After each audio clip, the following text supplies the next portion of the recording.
വടകര മണ്ഡലത്തിൽ കെ ശൈലജ ടീച്ചർക്ക് വലിയ രീതിയിലുള്ള സൈബർ അറ്റാക്കാണ് ഏൽക്കേണ്ടി വന്നതെങ്കിൽ പത്തനംതിട്ട മണ്ഡലത്തിലെ LDF സ്ഥാനാർത്ഥിക്ക് ED എന്നടക്കമുള്ള കേന്ദ്ര ഏജൻസികളിൽ നിന്നുള്ള വലിയ രീതിയിലുള്ള വേട്ടയാടൽ ഇതിനെയൊക്കെ അതിജീവിച്ചാണ് തെരഞ്ഞെടുപ്പ് പ്രചാരണ രംഗത്ത് ഡോക്ടർ TM തോമസ് ഐസക് നേരത്തെ തന്നെ സ്ഥാനാർത്ഥി പ്രഖ്യാപനത്തിലൂടെ മണ്ഡലത്തിൽ വലിയ മുന്നേറ്റം തെരഞ്ഞെടുപ്പ് പ്രചാരണത്തിൽ നേടിയിട്ടുള്ളത്. സുജു ടി ബാബു ചേരുന്നുണ്ട് തത്സമയം.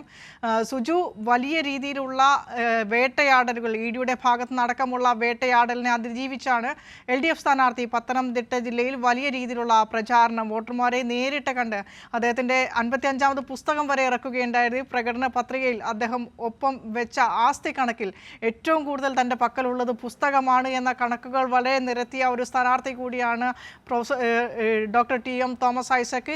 ആ രീതിയിൽ ഏത് തരത്തിലാണ് ഇന്നത്തെ പ്രചാരണ രംഗത്തെ അവസാന മണിക്കൂറുകളിലേക്ക് കടക്കുമ്പോൾ അവിടെ പത്തനംതിട്ട മണ്ഡലത്തിൽ LDF മുന്നണിയുള്ളത്? ഏത് രീതിയിലാണ് കൊട്ടിക്കലാശം പ്ലാൻ ചെയ്തിരിക്കുന്നത്?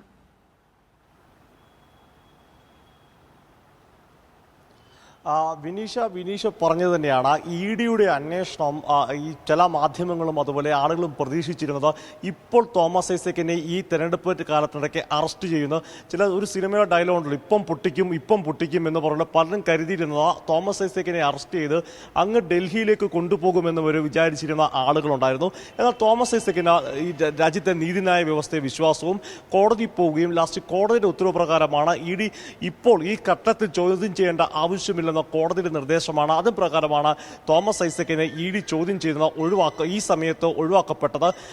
തെരഞ്ഞെടുപ്പ് പ്രചരണത്തിലുടനീളം തോമസ് ഐസക്ക് കിഫ്ബി വിഷയം തന്നെ ഉയർത്തിയിരുന്നു. അതായത് പത്തനംതിട്ട മണ്ഡലത്തിൽ തന്നെ 7000 കോടി രൂപയുടെ കിഫ്ബി വികസനമാണ്, കിഫ്ബി വഴി നടപ്പാക്കിയ വികസനങ്ങൾ. തോമസ് ഐസക്കിന്റെ പ്രചരണത്തിൽ ഇപ്പോൾ നമ്മൾ തോമസ് ഐസക്കിനോടൊപ്പം ചേരുന്ന സമയങ്ങളിലൊക്കെ തന്നെ കിഫ്ബി വികസനം എവിടെയെന്ന് ചോദിക്കുമ്പോൾ ഒരുപക്ഷെ പോകുന്ന വാഹനം പോകുന്ന റോഡ് കാണിക്കാം, ദേ കിഫ്ബി, അതുപോലെ തന്നെ സ്കൂളുകൾ, അങ്ങനെ പാലങ്ങൾ, നിരവധി കെട്ടിടങ്ങൾ. തോമസ് ഐസക്കിന്റെ തന്റെ വികസനം നടപ്പാക്കിയത് എവിടെയെന്ന് ചോദിച്ചാൽ എവിടെ ചെന്നാലും പത്തനംതിട്ട ജില്ലയിലെ 7 നിയോജകമണ്ഡലം ചൂണ്ടിക്കാണിക്കാൻ സാധിക്കുന്നു. ഈ ഒരു പ്രചരണം തന്നെയായിരുന്നു ഈ തുടക്കം മുതൽ 2 മാസത്തോളം നിന്ന പ്രചരണത്തിൽ ഇടതുമുന്നണി തന്നെ വലിയ ആവേശത്തിൽ മേൽക്കൈ നേടിയത്. ഇന്ന് വൈകിട്ട് അബാൻ ജംഗ്ഷനിൽ വെച്ചാണ് ആ കൊട്ടിക്കലാശം. നമ്മളിപ്പം ഈ ഇവിടെ എത്തിയപ്പോൾ DYFI പ്രവർത്തകനെ പോലെ കണ്ടിരുന്നു, അദ്ദേഹവും ഒപ്പം ചേരുകയാണ്. ഇന്ന് വൈകിട്ടും നിങ്ങൾ തകർത്തു ആരും. ഇന്ന് ഈ മണ്ഡലത്തിലെ ആകെ 10,000 ആയിരക്കണക്കിന് വരുന്ന പ്രവർത്തകരുടെ വലിയ ഒരു പരിപാടിയാണ് ഇവിടെ സംഘടിപ്പിക്കുന്നത്. വികസന നായകനെ ഞങ്ങൾ വമ്പിച്ച ഭൂരിപക്ഷത്തിൽ മണ്ഡലത്തിൽ നിന്ന് ഞങ്ങൾ വിജയിപ്പിക്കും. DJ റാലി നടത്തി വളരെ വലിയൊരു വിജയമായിരുന്നു. നമ്മുടെ ഈ മുനിസിപ്പാലിറ്റി കമ്മിറ്റിയുടെ നേതൃത്വത്തിലാണ് നടത്തിയത്. എന്നിരുന്നപ്പോൾ ആയിരക്കണക്കിന് യുവാക്കൾ പങ്കെടുത്തുകൊണ്ട് വളരെ നല്ലൊരു പരിപാടിയായിരുന്നു ഇന്നലെ വൈകുന്നേരം ഇവിടെ സംഘടിപ്പിച്ചത്. ഇതാണ് പത്തനംതിട്ടക്കാർ ആവേശം. വൈകിട്ട് അബാൻ ജംഗ്ഷൻ നടക്കുന്ന കലാശക്കൊട്ടിന് ആയിരക്കണക്കിന് പ്രവർത്തകർ പങ്കെടുക്കും. വിനീഷ.